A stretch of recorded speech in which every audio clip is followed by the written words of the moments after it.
अब आप देखें प्रेम की भूमि का निर्माण अयोध्या में हुआ। अयोध्या में कैसे हुआ प्रेम की भूमि का निर्माण? कौशल्यादि नारी प्रिय सब आचरण पुनीत। कौशल्यादि नारी प्रिय सब आचरण पुनीत। पति अनुकूल प्रेम दृढ़ हरिपद कमल विनीत। पति अनुकूल प्रेम दृढ़। बोलो, प्रेम की भूमि का निर्माण हो रहा है ना, जिस पर परमात्मा को प्रकट होना है, उस प्रेम की भूमि का निर्माण हो रहा है। ये तीनों महारानियों ने ऐसा प्रेम के धरातल का निर्माण किया कि भगवान उस पर उतरने के लिए तैयार हो गए। अब माताओं, समझ में आई बात कि नहीं? घर में प्रेम के धरातल का निर्माण कर लो, उपासनात्मक प्रेम के धरातल का निर्माण हो जाएगा तो भगवान वहीं प्रकट होंगे। और सबसे बड़ी बात तो यह है कि पति अनुकूल, पति की अनुकूलता, और पति धर्म की अनुकूलता में रहे। धर्म की अनुकूलता, पति अनुकूलता पत्नी के जीवन में, पति के जीवन में धर्म की अनुकूलता, यह है प्रेम का धरातल। तीनों महारानियों ने यही किया। कौशल्यादि नारी प्रिय सब आचरण पुनीत। पति अनुकूल प्रेम दृढ़ हरिपद कमल विनीत। भगवान ने कहा चलो माहौल बढ़िया बन गया, अब जिस पर मुझे उतरना है वो धरातल का निर्माण हो गया। लेकिन जिसके यहाँ पुत्र बन के आना है उसकी उम्र तो 60,000 वर्ष की हो गई।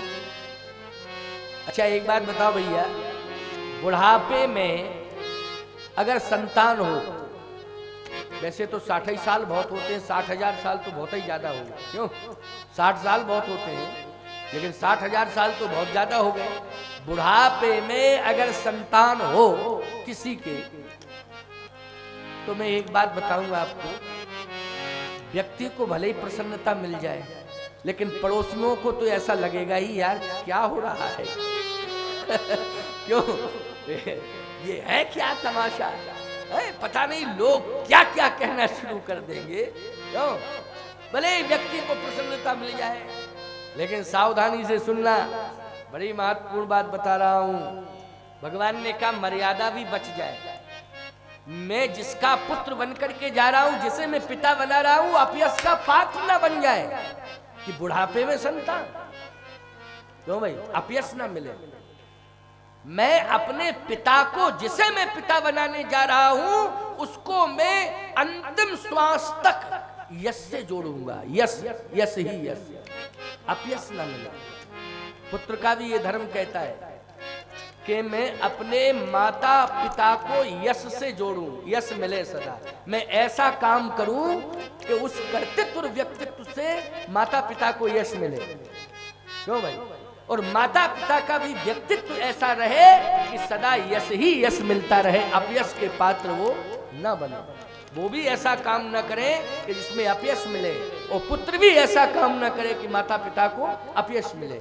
भगवान का ये धर्म है। भगवान सोच रहे हैं कि मैं पुत्र बन के जा रहा हूं, लेकिन उम्र तो 60,000 साल की हो गई है, अब क्या करना चाहिए? कहा कि ऐसा करता हूं कि माध्यम निमित्त दशरथ जी महाराज बन जाए। निमित्त जो है दशरथ जी महाराज बन जाए, निमित्त, केवल निमित्त मात्र। लेकिन पूर्ण रूपेण संपूर्ण संसार को ये प्रत्यक्ष रूप से एहसास हो कि ये संतान शरीर से नहीं, ये तो यज्ञ से प्रकट हुई है। दशरथ जी तो निमित्त बन गए। और बोलो, यज्ञ से अगर संतान प्रकट हो रही है तो यश मिलेगा कि अपयश मिलेगा? बूढ़े माँ बाप को बोलो, अपयश नहीं मिलेगा, यश ही यश मिलेगा। जब तक सृष्टि रहेगी तब तक यश ही यश मिलेगा। अपयश तो कभी मिल ही नहीं सकता। यज्ञ से प्राप्त हो रहे हैं। अगर शरीर से प्राप्त होते, बोलो शरीर माध्यम बनता, तो 60,000 साल में क्या मिलता? अपयश मिलता। लेकिन यज्ञ माध्यम बन गया प्यारे, यज्ञ से प्रकट हुए हैं। निमित्त केवल महाराज दशरथ और कौशल्य आदि हैं, तो आज यश छा गया। क्या छा गया? यश छा गया। इसका मतलब है कि पुरुषार्थ से संतान नहीं मिल रही है, किससे? यज्ञ की कृपा से, तपस्या से, है यज्ञ की कृपा से। इसलिए बड़ा सुंदर भाव है, बड़ी सुंदर विचारधारा है। तो सुनिए, भगवान ने ऐसी प्रेरणा की कि जिसका मुझे पुत्र बनना है वो पहले माहौल तो बनावे। तो माहौल कौन बनाएंगे? कहे गुरुजी के पास जावे और गुरुजी से प्रार्थना करें, वही माहौल बनाएंगे गुरुजी। क्यों भाई? वही गुरुदेव सुझाव देंगे। इसलिए मैं कहता हूं, भगवान डायरेक्ट किसी को नहीं मिलता है। जब तक गुरु से नहीं जुड़ जाओगे तब तक परमात्मा की प्राप्ति नहीं होगी। इसलिए गुरु बनाना बहुत आवश्यक होता है, गुरु की परम आवश्यकता है। गोस्वामी जी कहते हैं,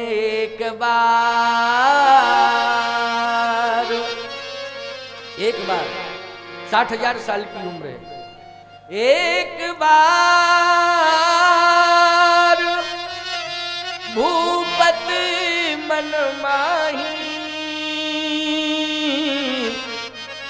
ओ भई गलानी मोर सुतनाही। गुरु ग्रह गए तुरंत। देखिए, ये प्रेरणा किसने दी है कि गुरुजी के पास जाओ तुरंत? किसने प्रेरणा दी? और प्रेरक रघुवंश विभूषण है। एक बार भूपति मन माही, मन माही यानी भगवान की प्रेरणा। मनमाही का अर्थ क्या करोगे? भगवान की प्रेरणा। एक बार भूपति मन माही, ओ भई ग्लानि मोरे सुत नाही। का ग्लानि मत करो, प्रेरणा हो रही भगवान की। गुरु ग्रह जाओ, जल्दी जाओ। तो गुरु ग्रह गए तुरंत मही पाला, ओ चरण लाग कर विनय विशाला। निज दुख सुख सब गुरु ही सुनायु, तब वशिष्ठ बहुविधि समझायु। लेकिन और प्रेरक रघुवंश विभूषण, वशिष्ठ जी के मन में भी प्रेरणा, दशरथ जी के मन में भी प्रेरणा, ये भगवान कर रहे हैं सब। तब वशिष्ठ बहुविधि समझावा, और नृप संदेह नाश कह पावा। चिंता मत करो, गिलानी छोड़ो। क्या चाह रहे हो महाराज? सुत नहीं है, सुत नहीं है। उम्र 60,000 साल की, सुत नहीं है। वशिष्ठ जी ने कहा, सुनो एक बात बताओ, तुम बुढ़ापे में संतान चाहते हो? बुढ़ापे में भगवान चाहती है दुनिया। बुढ़ापे में बोलो किसको चाहते हो? भगवान को। हो न विषय विराग भवन बसतभा, चौथपन हृदय बहुत दुख लाग, जन्म गयु हरि भगति बिन। तो चौथपन बुढ़ापे में चाहिए भगवान। वशिष्ठ जी ने कहा, दशरथ तुम्हें भगवान चाहिए कि संतान? कहे, महाराज सही बतावे, संतान के रूप में भगवान चाहिए। संतान के रूप में भगवान चाहिए। का याद रखना, संतान के रूप में भगवान शरीर से नहीं मिलेगा। कहे, महाराज आपकी शरण में आया हूं, कैसे मिलेगा? उस विधि को आप पूरा करें। जैसे मिलेगा उस विधि को आप पूरा करें। मैं तो प्रार्थना लेकर के आया हूं, संतान के रूप में मुझे भगवान मिल जाए, लेकिन मिलेगा कैसे? बस इसके लिए आपकी शरण में आया हूं। तो वशिष्ठ जी ने कहा, चिंता मत करो, इसके लिए यज्ञ को माध्यम बनाना पड़ेगा। इसको यज्ञ को, यज्ञ से भगवान मिलते हैं। किससे मिलते हैं? यज्ञ से। देखो, एक होमात्मक यज्ञ होता है, एक ज्ञान यज्ञ होता है। तो ये आप जो सत्संग सुन रहे हैं, ये क्या है? ज्ञान यज्ञ। ये है ज्ञान यज्ञ। ये ज्ञान यज्ञ भी माध्यम बनेगा, निश्चित रूप से ज्ञान यज्ञ भी माध्यम बनेगा। ज्ञान यज्ञ तो सावधानी से सुनना, बहुत महत्वपूर्ण बात है। आप जिस विधि से भगवान से जोड़ना चाहें आप उस विधि का प्रयोग करिए। वशिष्ठ जी ने कहा चिंता मत करो, मेरे पास आ गए हो, मेरी जिम्मेवारी है कि मैं तुम्हें भगवान से जोड़ूं। और तुम पुत्र के रूप में चाहते हो कि मुझे पुत्र के रूप में मिले। क्यों? बार बार मेरी तपस्या मुझे विवश कर रही है। वही मनु के रूप में जो तपस्या की थी ना, और भगवान ने जो वचन दिया था, वो बार बार विवश कर रही है तपस्या कि मुझे पुत्र के रूप में मांगा था, पुत्र के रूप में मांगा था। अब विलंब किस बात का है? पुत्र के रूप में मांगा था तो विलंब किस बात का है? उदास मत हो, भले 60,000 वर्ष की उम्र हो गई हो, लेकिन पुत्र के रूप में मांगा था। तो इंसान को मांगते पुत्र के रूप में तो उसका संबंध पुरुषार्थ से होता, लेकिन तुम मुझे पुत्र के रूप में मांग रहे हो, मैं भगवान हूं, भगवान को पुत्र के रूप में मांग रहे हो, तो संकोच मत करो मांगने में।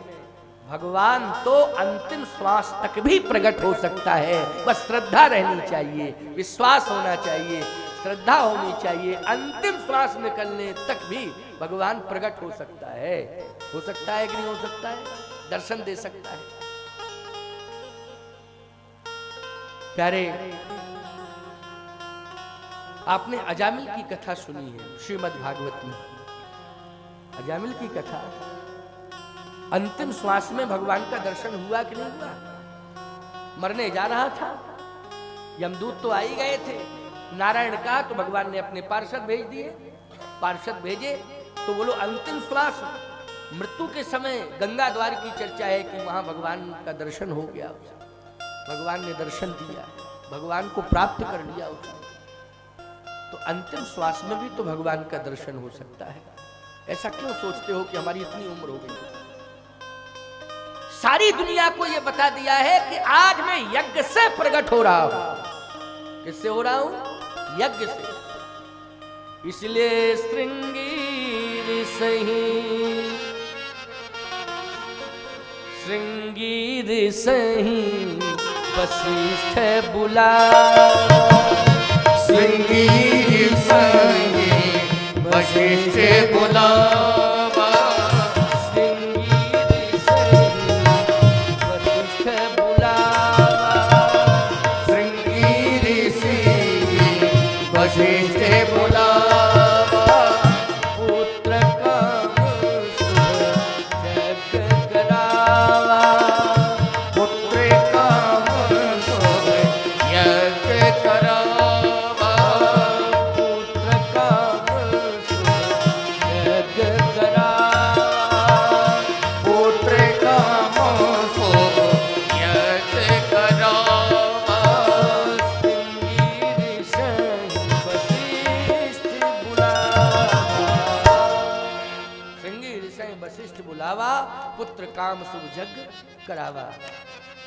श्री वशिष्ठ जी महाराज ने यज्ञ को पूर्ण करने के लिए यज्ञाचार्य के रूप में श्रृंगी ऋषि का आवाहन किया। श्रृंगी ऋषि, एक बात आपको और बता दें, वशिष्ठ जी जैसा विद्वान कौन होगा? महाराज वशिष्ठ साधारण नहीं है। गुरु विवेक सागर जग जाना, जिन्हें विश्वकर वदर समाना, लेकिन उन्होंने दूसरे महात्मा को सम्मान दिया।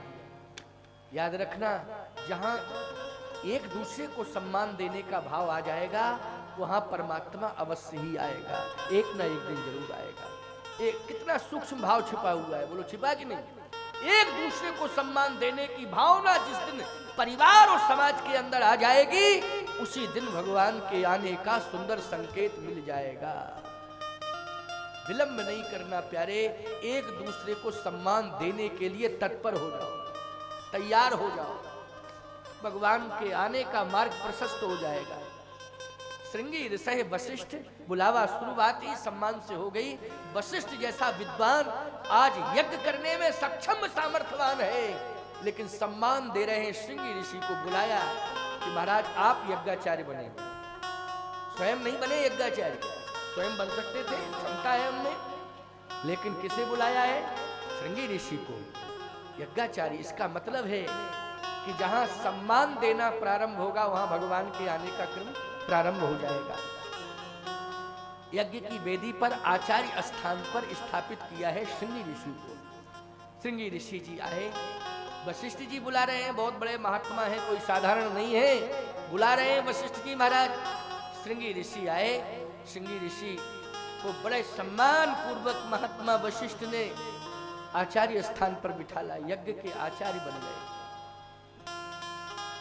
वामदेव जी का आवाहन किया, आदि आदि और भी ऋषि सब, चर्चा बहुत बड़ी है, तमाम ऋषि आए, सबको सम्मान दिया। इसलिए जहां भी यज्ञ होता है वहां ऋषि मुनि महात्माओं को बुलाया जाता है। ये परंपरा चली आ रही है कि संतों को जरूर बुलाओ, उनको सम्मान दो, क्योंकि यज्ञ में हम भगवान को बुलाने जा रहे हैं। यज्ञ के माध्यम से हम भगवान को बुलाना चाहते हैं, तो पहले संतों को सम्मान दो, तभी भगवान आएंगे। बिना संतों के सम्मान के भगवान आने वाले नहीं है। इसलिए श्रृंगी ऋषि वशिष्ठ बुलावा और पुत्र काम शुभ जग करावा। श्रृंगी ऋषि आ गए, वामदेव जी आ गए, आदि आदि ऋषि मुनि महात्मा साहब आ गए। अब प्यारे यज्ञ प्रारंभ हो रहा है अयोध्या में। यज्ञ में आहुति पड़ रही है, भगति सहित, भगति सहित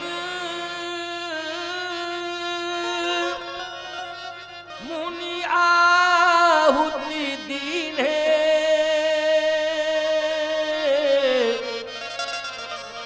प्रगटे अगिन चरु कर लीन है। भगत सहित मुनि आहुति दीने, प्रगटे अगिन चरु कर लीने। जैसे ही आहुति पड़ी और अग्निदेव प्रकट हो गए। अब यज्ञ में अरण्य मंथन होता है, अरण्य मंथन होता है तो अग्निदेव प्रकट हो जाते हैं। आजकल अरण्य मंथन करते हैं, साफ फिर कपूर का प्रयोग करेंगे, पता नहीं कौन कौन सी विधि का, और किसी तरह से अरण्य मंथन होता है कि नहीं। लेकिन यहाँ तो जैसे ही एक भगत सहित मुनि, भक्ति का स्वरूप प्रकट हुआ, इसका मतलब है हृदय में भक्ति है, और वो भक्ति वहां प्रकट हो गई यज्ञ में। यज्ञ, जिस यज्ञ में भक्ति प्रकट हो जाएगी, वहां अरण्य मंथन करने पर विलंब नहीं होगा, अग्निदेव अपने आप प्रकट हो जाएंगे, वहां बहुत प्रयास करने की जरूरत नहीं पड़ेगी।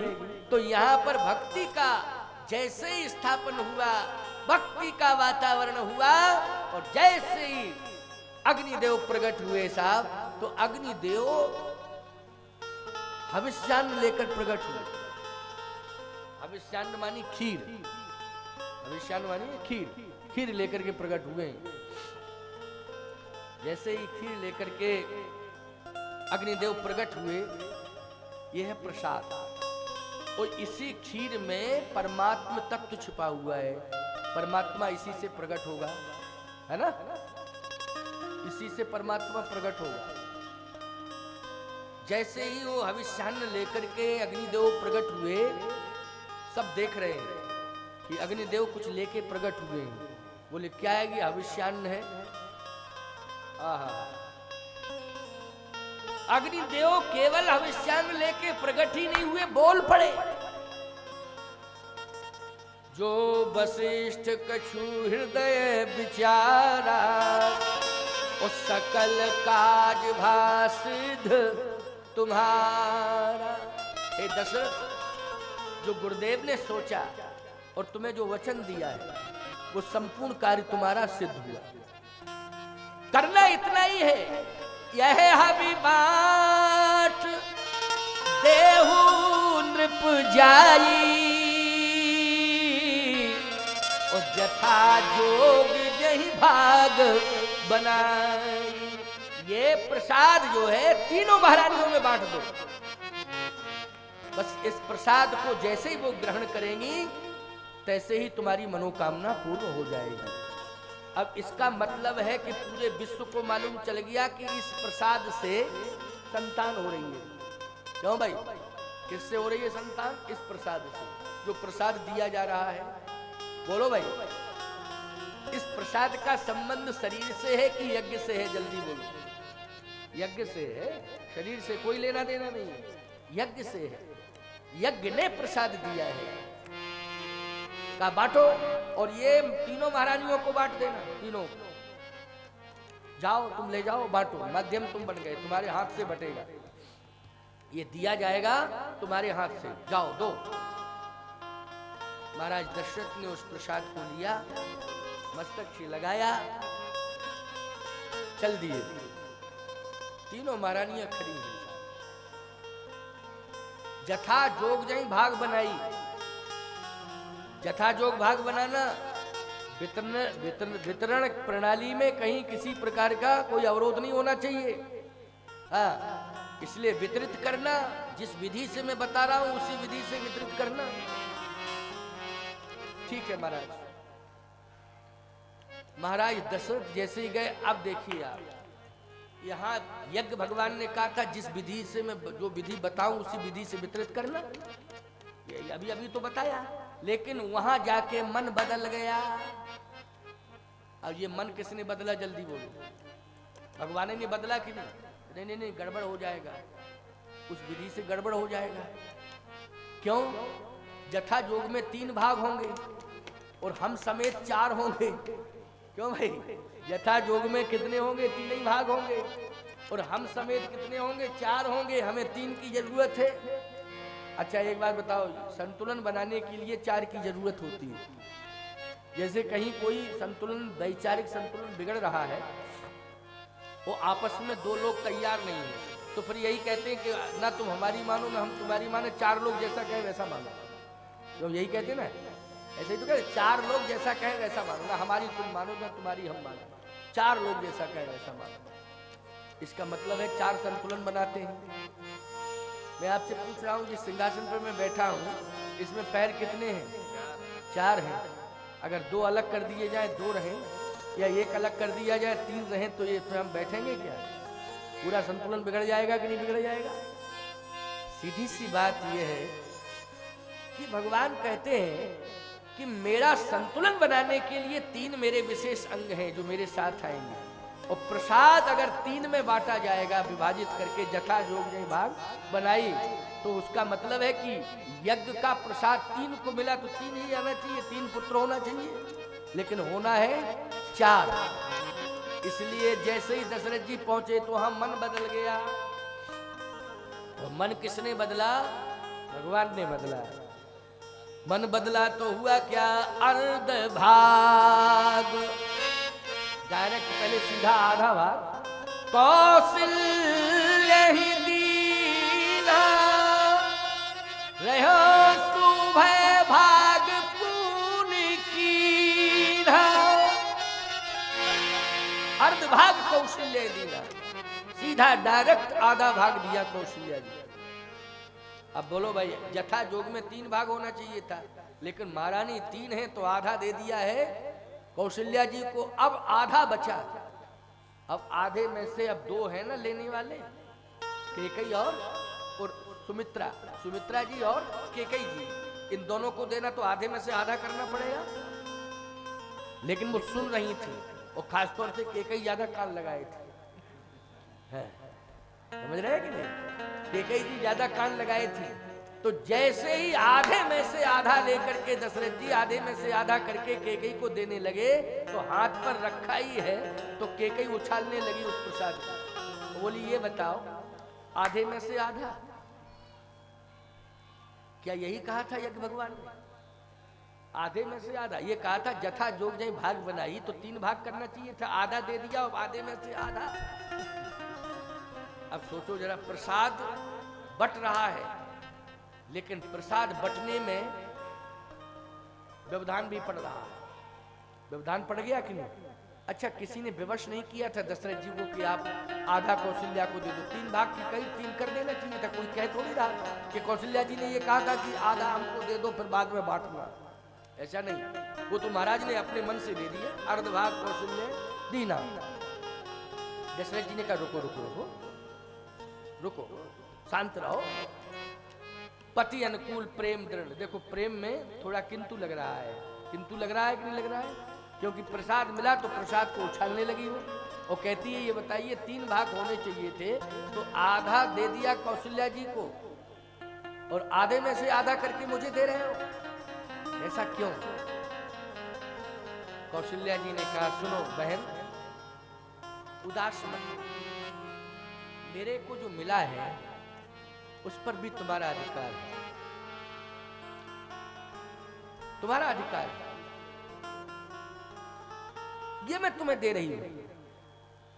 क्योंकि केकई को जो पुत्र मिला है और कौशल्या को जो पुत्र मिला है वो भरत राम एक ही अनुहारी, क्यों भाई एक ही अनुहारी, लक्ष्मण और शत्रुघ्न एक ही अनुहारी हैं, लेकिन यहाँ राम और भरत एक ही अनुहारी हैं, वहाँ लक्ष्मण और शत्रुघ्न एक ही अनुहारी हैं, लेकिन यहाँ भरत राम एक ही अनुहारी, सहसा लख न सके नर नारी। कौशल्या जी कहती हैं कि जो मुझे मिला है वो भी तुम्हारा ही है, ऐसा क्यों मान रही हो? मेरे हाथ में है लेकिन अधिकार तुम्हें दे रही है, इस पर अधिकार तुम्हारा है। केकई जी ने कहा देखो ये तो सब बातें ठीक है जो हो रही है कि अधिकार है ये है, लेकिन देने में तो इनकी मानसिकता रही ना, आधा दे दिया। कौशल्या जी ने कहा बहन, जब हम तुम तीनों इकट्ठी रहती हैं, साथ में रहती हैं, कभी किसी को कोई वस्तु पहले मिल गई, किसी को बाद में मिल गई, अब ज्यादा कम का सवाल है, तो तब तक सुमित्रा बोल पड़ी, कोई बात नहीं, 2 ही भाग हुए, 3 भाग हुए हैं ना, आधे में से आधा, अब आधे में से आधा करने की जरूरत नहीं है, आधा तो चला गया, अब आधे में से आधा करने की जरूरत नहीं है, प्रेम रहना चाहिए, इसलिए बहन केकई को दे दिया जाए तो 1/2 हो जाएगा। लेकिन याद रखना, जैसे ये शब्द सुने सुमित्रा के कि इसमें से आधा करने की जरूरत नहीं है, वो जो आधा भाग है उसमें से आधे में से आधा नहीं, अब तो पूरा आधा ही, आधा पहुंच गया है बड़ी दीदी के पास, आधा पहुंच जाए बहन केकई के पास, कोई हमें जरूरत नहीं है। क्यों? अगर बहनों को फल मिल गया तो वो फल मुझे मिल गया, मैं महसूस करती हूँ, कहीं इसमें कोई अंतर वाली बात नहीं है। अब भाव उदारता के सुने सुमित्रा के, तो याद रखना केकई ने और कौशल्या ने, इन दोनों ने संकल्प कर लिया है कि हम दोनों को मिल गया आधा आधा, हम लोग आपस में आधा आधा करके 2 भाग बना के सुमित्रा को देंगे। किसको देंगे? सुमित्रा को। तो यहाँ प्रमाण मिलता है कि कौशल्या के कई हाथ धरि और दीन सुमित्र मन प्रसन्न करे, मन प्रसन्न करे। कौशल्या और केकई महाराज दशरथ ने तीनों ने मिलकर के किसको दिया? किसको दिया बोलो? सुमित्रा को दिया। और ऐसे नहीं दिया, प्रसन्न मन प्रसन्न करी, प्रसन्न मन से दिया। इसमें प्रसन्नता केकई की भी जुड़ी हुई है, इसमें प्रसन्नता कौशल्या की जुड़ी हुई है, इसमें प्रसन्नता महाराज दशरथ की भी जुड़ी हुई है। तीनों ने प्रसन्न, वातावरण बदल गया कि नहीं बदल गया बोलो? और इस वातावरण को बदलने में अहम भूमिका किसकी रही? जल्दी बोलो। सुमित्रा की रही। बोलो किसकी रही? सुमित्रा की भूमिका रही। तो सुमित्रा ने जब वातावरण को बदल दिया, इसलिए तो कहता हूं माताओं, परिवार में आपस में रहती हो, वातावरण को बदलने के लिए उदारता की जरूरत है, उदारता की जरूरत। उदार बनो, बहुत संकीर्ण विचारधारा की आवश्यकता नहीं है। इस संकीर्ण विचारधारा ने ही महाभारत करा दिया था। बोलो कराया था ना? संकीर्ण विचारधारा ने ही महाभारत कराया था। ये संकीर्ण विचारधारा ही तो थी कि द्रौपदी ठिठला के हंस पड़ी कि अंधे के अंधा ही होता है। ये क्या है? संकीर्ण विचारधारा नहीं है तो क्या है? दुर्योधन ने कहा अच्छा ऐसा बोल रही है, जाओ मैं प्रतिज्ञा करता हूं कि मैं बदला लूंगा, चाहे मैं मर जाऊं, नष्ट हो जाए मेरा राज, संपत्ति चली जाए, लेकिन मैं बदला लूंगा, भले ही मैं नष्ट हो जाऊं। बोलो प्रतिशोध का जन्म हो गया कि नहीं हो गया? इसलिए कहता हूं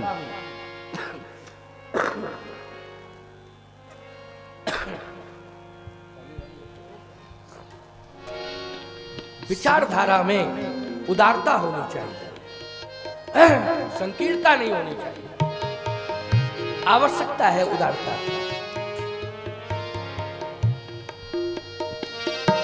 श्री राम जय राम जय जय राम, श्री राम जय राम जय जय राम, श्री राम जय राम जय जय राम, श्री राम जय राम जय जय राम, श्री राम जय राम जय जय राम, श्री राम जय राम जय जय राम।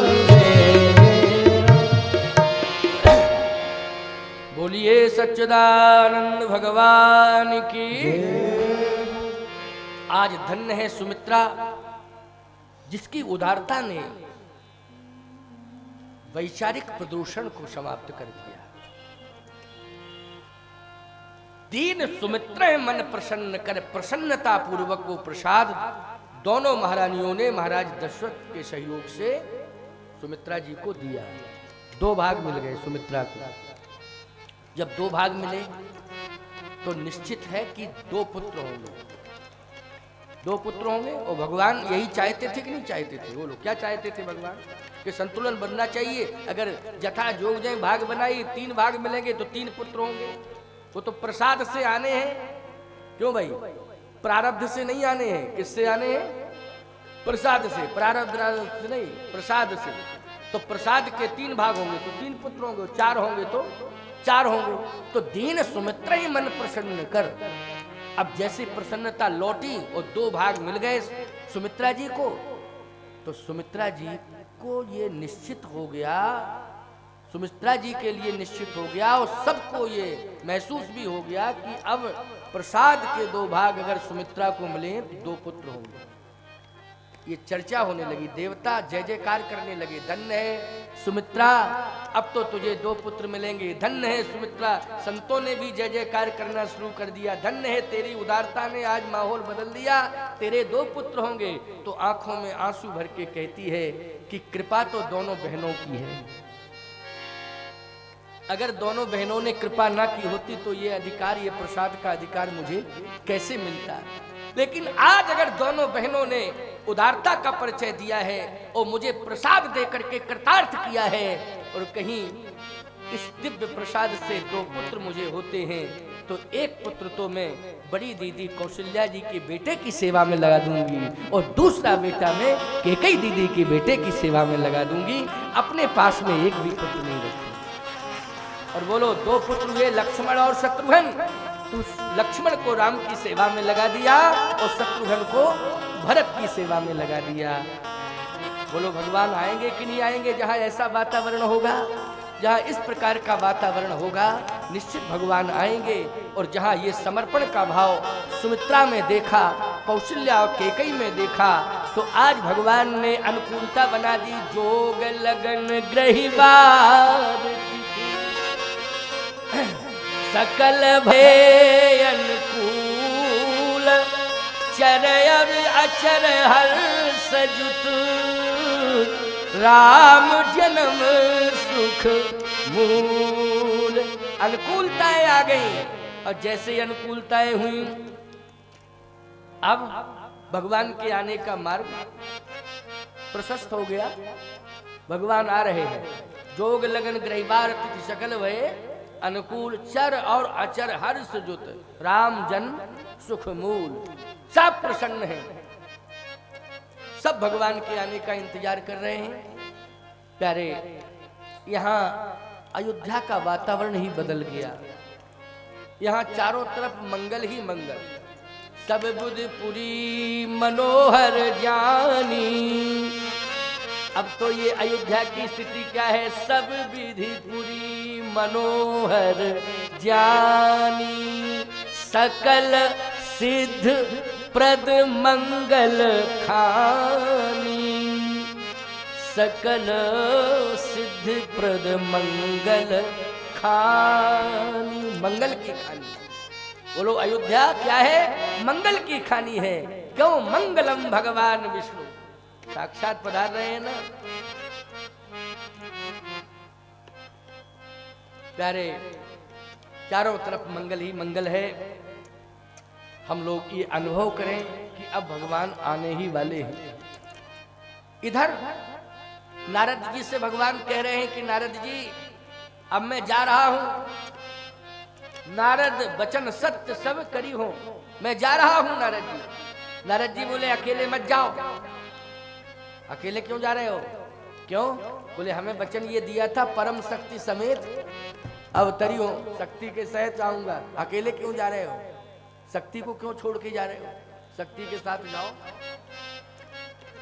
तभी हमारा वचन पूरा होगा। अब शक्ति को लेके कैसे जावे साहब? जब एक बात बताओ, किसी के घर में बच्चा पैदा होता तो पत्नी को साथ लेके आता है वो, क्यों?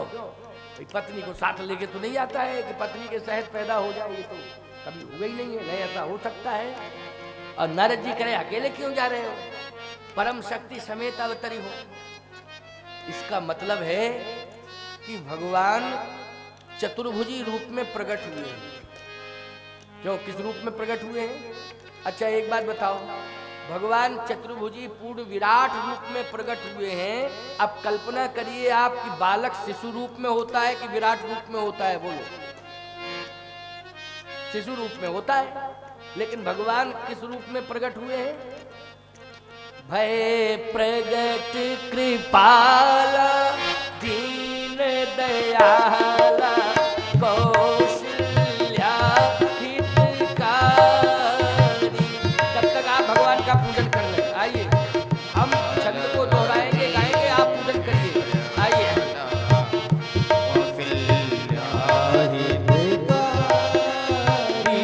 भय प्रगट कृपाला दीन दयाला कौशल्या हितकारी।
भगवान का जन्म हो गया, देखिए ओरिजिनल जन्म हुआ है, हैं? क्या बात है। सुनि बचन सुजाना रोदन ठाना होए बालक सुर भूपा, यह चरित्र जो गावे हरिपद पावे ते न परे भव कूपा। अब 5 मिनट की बात और है, इसके बाद आरती होगी। फिर ये प्रसाद जो है देखिए इसमें तमाम टॉफी वगैरह कुछ है, तो ये मैं कहता हूँ सबको प्रसाद रूप में बांट देना है ना, प्रसाद रूप में ये खिलौने बच्चों को सब दे देना, और ये लड्डू वगैरह सब है, प्रसाद पर्याप्त है इसलिए सबको मिलेगा, और ये प्रसाद को जो है बांट देना है ना।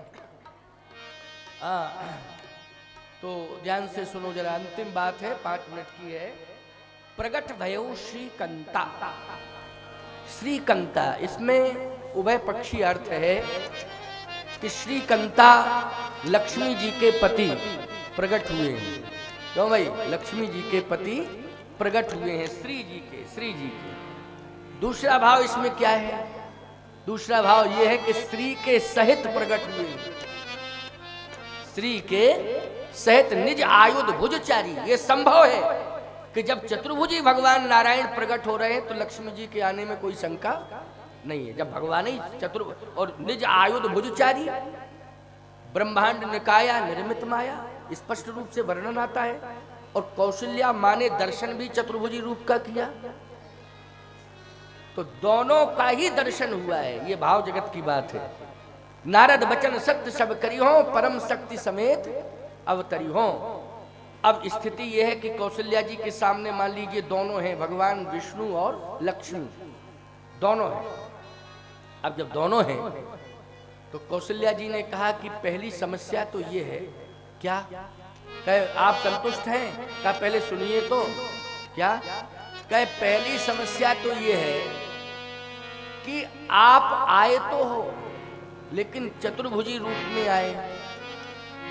ये सब बाद में करना, सब लोग जो है आज भगवान का जन्म हुआ है तो जिनको जो भी भेंट आदि करना है भगवान के दिव्य चरणार बिंदों में, तो बाद में सब लोग आके कर सकते हैं। लेकिन अभी थोड़ा 5 मिनट के लिए हल्का सा विस्तार कर रहा हूँ, ज्यादा नहीं, क्योंकि विश्राम कराऊंगा और आरती होगी। कौशल्या माँ ने कहा कि पहली बात तो ये है कि आपको प्रकट तो होना ही था लेकिन सुत के रूप में, लेकिन आप तो चतुर्भुजी रूप में प्रकट हुए। दूसरी बात यह है कि साथ में आप किसको लाए? भगवान बोले ये हमारी पत्नी है। कौशल्या जी बोली अब और संकट है, अब और बड़ा संकट हो गया है, हम तो ये कल्पना ही नहीं कर रही थी, लेकिन आप ही बोल। भगवान बोले हम झूठ तो बोलते नहीं, ये सही बोलते, हमारी पत्नी है। तो आप चतुर्भुजी रूप में आए और पत्नी को साथ लेके आए, तो ये बात मेरी समझ में नहीं आ रही। क्या देखो, आप भक्त हृदय की हैं, आपने तपस्या की, महाराज भक्त हृदय के हैं, हृदय भगतमती सारंग पानी, वो भक्त हृदय के, लेकिन हमें संतों का भी सम्मान करना है। नारद वचन सत्य सब करी हो, परम शक्ति समेत अवतरी हो। शक्ति के समेत अवतार लेना था, इसलिए मैं प्रकट हो गया और शक्ति मेरे साथ में है। कौशल्या जी ने कहा ये तो ठीक है कि शक्ति आपके साथ में है, लेकिन हमें एक ही की जरूरत है,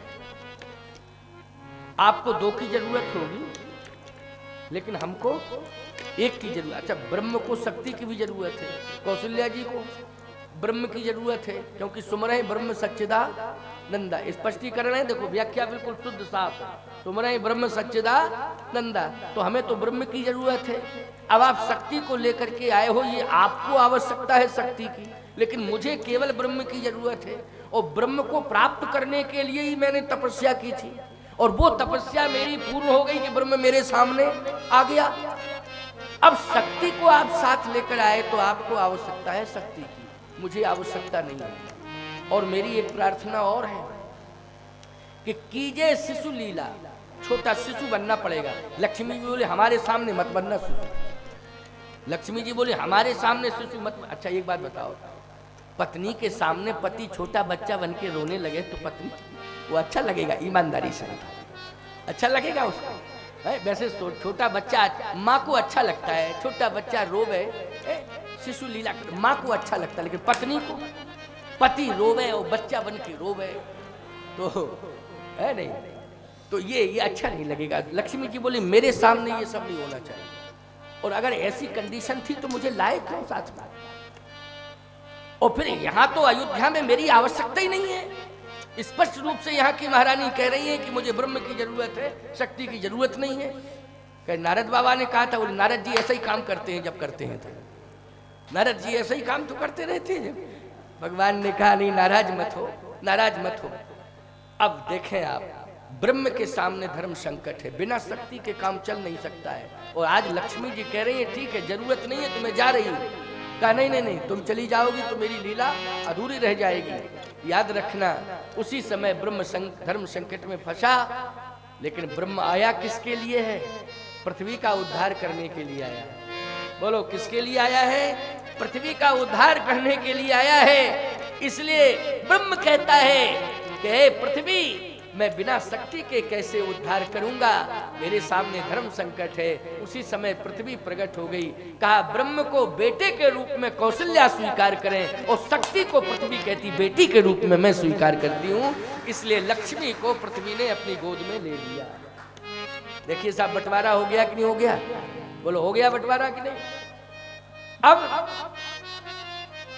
पृथ्वी कहती है कि मेरा संपूर्ण भूमंडल में अधिकार है। बोलो है कि नहीं? संपूर्ण भूमंडल में किसका अधिकार है?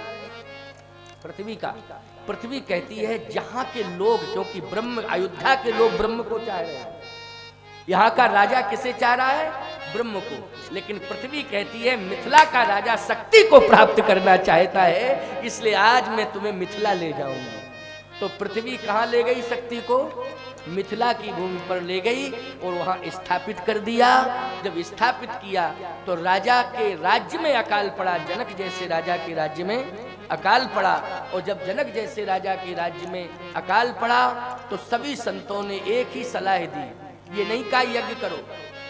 जब पुत्र का अभाव हुआ तो वशिष्ठ जी ने कहा यज्ञ करना पड़ेगा, लेकिन जब जनक जी के यहाँ अभाव हुआ, किसका? वर्षा का अभाव, वर्षा का अभाव हुआ। जब वर्षा का अभाव हुआ तो संतों ने ये नहीं कहा यज्ञ करो, जबकि नियम ये है कि वर्षा कम होती है तो यज्ञ कराया जाता है। यज्ञ करिए तो वर्षा होगी, जो यही नियम है कि नहीं?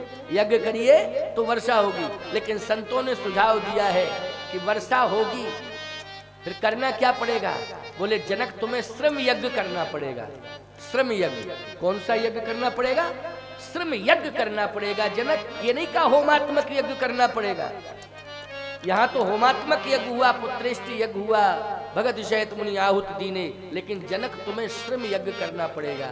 इसका मतलब यह है कि श्रम से शक्ति प्राप्त होती है। और श्रम से क्या प्राप्त होती है? शक्ति। अर्थ निकल आया कि नहीं निकल आया? आपने भी कहा बात। अच्छा, जनक को क्या चाहिए? जल्दी बोलो। जनक को चाहिए शक्ति। चाहिए कि नहीं? आप कहो शक्ति चाहिए कि वर्षा चाहिए? जनक जी को एक बात आपको बतावे, किसान को शक्ति चाहिए। पहले तो शक्ति चाहिए, अगर शक्ति नहीं है तो पानी बरसता रहे। जब शक्ति नहीं, खेती करने की ताकत नहीं है, बोलो भाई, जब खेती करने की ताकत नहीं है तो खूब पानी बरसे, क्या करोगे खेती में? जब शक्ति ही नहीं है, पानी भरा रहेगा, सूख जाएगा, जमीन बंजर हो जाएगी। तो यही कंडीशन आएगी कि नहीं? ये आलसी लोग जितने हैं, पानी पर्याप्त खेती को मिलता है, लेकिन आलस के कारण समय से जोत वो नहीं पाते हैं। अंत में पानी भी मिलने के बाद खेती से कुछ भी प्राप्त नहीं कर पाते हैं। फिर कहते भगवान रूठा है, रूठा है भगवान। कहते रूठा है भगवान। अरे भगवान रूठा है कि तुम बेवकूफ हो, मेहनत करना नहीं चाहते हो, आलसी प्रमादी बने हो, भगवान को दोष लगा रहे हो कि भगवान रूठा है। जनक, तुम्हारे राज्य की जनता भूखों मरने लगी है। हाँ, अकाल पड़ गया है। क्यों? वर्षा का अभाव है। बोले वर्षा का तो अभाव है, श्रम का भी अभाव है। किसका अभाव है? श्रम का अभाव है। वर्षा का भी है और श्रम का अभाव है। इसलिए जनक तुम्हें श्रम करना पड़ेगा। श्रम करने से शक्ति मिलेगी, और शक्ति जिस किसान के जीवन में होती है, धरती प्रसन्न होती है उस किसान से। जिस किसान में शक्ति होती है, ईमानदारी से बताओ, धरती उस किसान से प्रसन्न होती है। और जब धरती प्रसन्न होती है तो ईमानदारी से बताओ, धरती बादलों से स्वयं कहती है मैं प्यासी हूं, मुझे पानी दो। धरती स्वयं कहती है बादलों से, क्या मैं प्यासी हूं, मुझे पानी दो। तो जब धरती पानी मांगती है तभी पानी बादल देते हैं और झरझर झरझर झरझर झरझर पानी बरसता है तो प्यासी धरती तृप्त हो जाती है ना, प्यासी धरती तृप्त हो जाती है। ये है सार। तो जनक पहले तुम श्रम करो, श्रम यज्ञ करो। और पृथ्वी जो है शक्ति को ले गई थी, स्थापित कर दिया था मिथिला की भूमि पर। जनक जी ने कहा मैं स्वीकार करता हूं श्रम को। जनक जी चलने लगे, कहा हल चलाओ। राजा हो, ये नहीं कि नौकरों से हल चलाओ, तुम स्वयं हल चलाओ। राजा हो तो क्या हुआ, श्रम राजा को भी करना चाहिए, इसलिए हल चलाओ। और जैसे ही जनक जी आगे बढ़े, महात्माओं ने कहा रुको, ये तुम्हारी पत्नी क्या करेगी, ये क्यों नहीं, ये श्रम नहीं करेगी। पति मेहनत करे और पत्नी डल्लभ के गद्दा पे सोवे, क्यों ये धर्म कहता है क्या। पत्नी को भी चाहिए कि श्रम करना चाहिए, दोनों को श्रम करना चाहिए। इसलिए सुनैना से कहो, ये सुनैना जो है क्या करेगी, यहाँ साथ में ले जाओ, ये सुनैना भी जो है तुम्हारे साथ श्रम करेगी। तो महाराज जनक ने और महारानी सुनैना ने दोनों ने हल चलाया। बोलो चलाया हल। हल का अर्थ है श्रम। हल जो चलाएगा वो श्रम करेगा। और जैसे ही वो हल का फल घट से टकराया, शांति रूपी सीता प्रकट हो गई, झरझर झरझर पानी बरसने लगा। बोलिए जनक नंदिनी की, बोलिए रामलला सरकार की। आज केवल मात्र राम जी का ही जन्म नहीं, हमने सीता जी का भी जन्म करा दिया। तो सीता राम जी का जन्म दोनों का हो गया है ना। अब आगे की कथा सुनना। 7:30 कंप्लीट हो गए ना, 3 घंटे पूरा हो गया है। 4:30 से 7:30 3 घंटे पूरा हो गया। आपने भरपूर कथा सुनी। आपने आज राम जन्मोत्सव के पावन अवसर पर श्री राम जन्म की कथा सुनी, भक्ति भाव पूर्ण विधा से कथा सुनी। अब एक बधाई गीत गा लो भाई, इसके बाद में आरती होगी। पहले 2 बार कीर्तन, फिर बधाई, फिर आरती। आरती के बाद ये प्रसाद पर्याप्त है। ये खेल खिलौने बच्चों को में बांट देना है, नहीं ये बच्चों में बांटना, ये टॉफी वगैरह सब, और प्रसाद रखिए पर्याप्त। ये सारा प्रसाद जो है भक्तों में बटेगा, सब प्रसाद लेके जाएंगे। एक बधाई गीत, इसके बाद मैं कीर्तन 2 बार करा दूं, इसके बाद बधाई गीत के बाद आरती। श्री राम जय जय राम, श्री राम जय राम जय जय राम,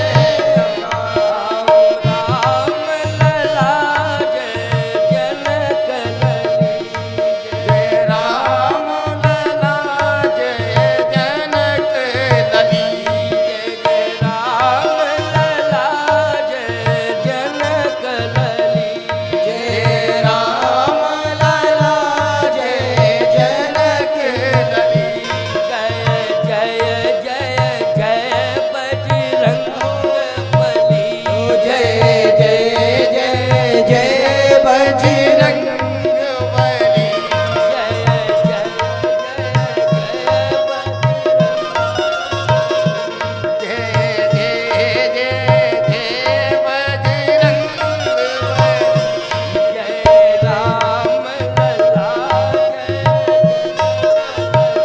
ओ जय राम लला जय जनक लली, जय राम लला जय जनक लली, जय राम लला जय जनक लली, जय जय जय जय बजरंग बली, जय जय जय जय बजरंग बली, जय जय जय जय बजरंग बली, जय जय जय जय बजरंग बोलिए रामलला सरकार की, श्री जनक नंदिनी की, बजरंग बली की, जय। कामदानाथ भगवान की, मंदाकिनी गंगा की, जय। चित्रकूट धाम की, जय। सब संतन की, जय। सब भक्तन की, जय। जय जय सीताराम।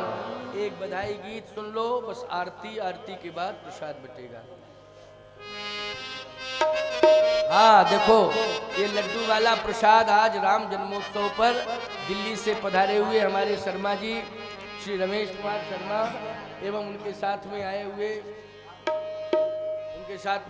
उनके साथी, ये प्रसाद की व्यवस्था, लड्डू ये जो आज बटेगा उनकी तरफ से, और फल आदि हमारे महेश शर्मा जी, अन्न प्रसाद की व्यवस्था मुख्य यजमान के रूप में सपत्नीक बैठे हैं महेश जी, उनके द्वारा इसलिए विशेष लाभ प्राप्त होगा, आनंद होगा। हाँ। राम जन्म सुन आई कौशल्या मैया दे दो बधाई। राम जन्म सुन आई यशोदा मैया दे दो बधाई। राम जन्म सुनी आई यशोदा मैया दे दो बधाई। राम जन्म सुन आई कौशल्या मैया दे दो बधाई। राम जन्म सुनी आई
की करे दो साई कौशल्या मैया दे दो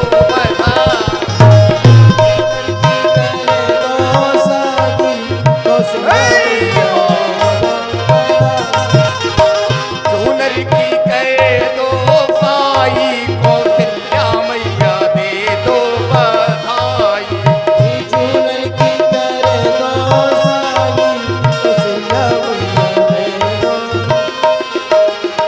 पायल भी लूंगी मैया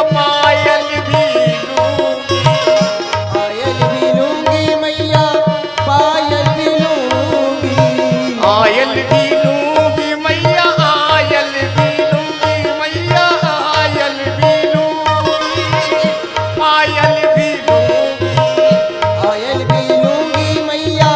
पायल भी लूंगी बिछुआ की कर दो साई कौशल्या मैया दे दो बधाई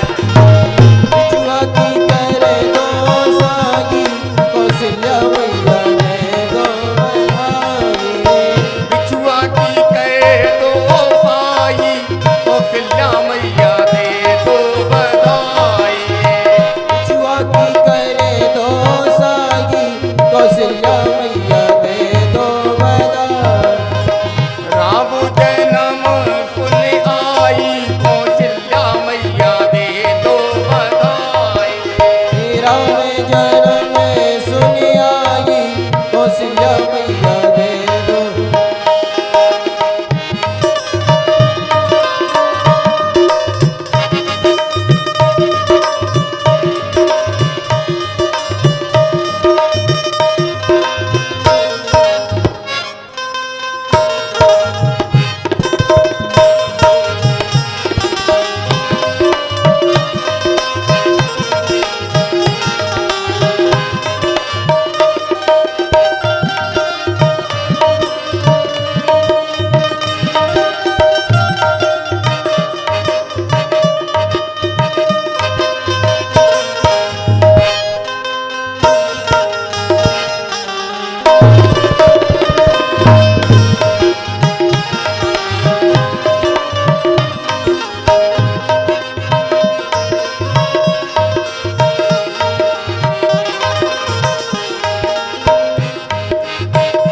राम जन्म सुन आई कौशल्या मैया दे दो बधाई राम जन्म सुन आई यशोदा राम जन्म सुन आई कौशल्या मैया दे दो बधाई राम जन्म सुन आई कौशल्या मैया दे दो बधाई कौशल्या मैया दे दो बधाई कौशल्या मैया दे दो बधाई कौशल्या मैया दे दो बधाई। बोलिए रामलला सरकार की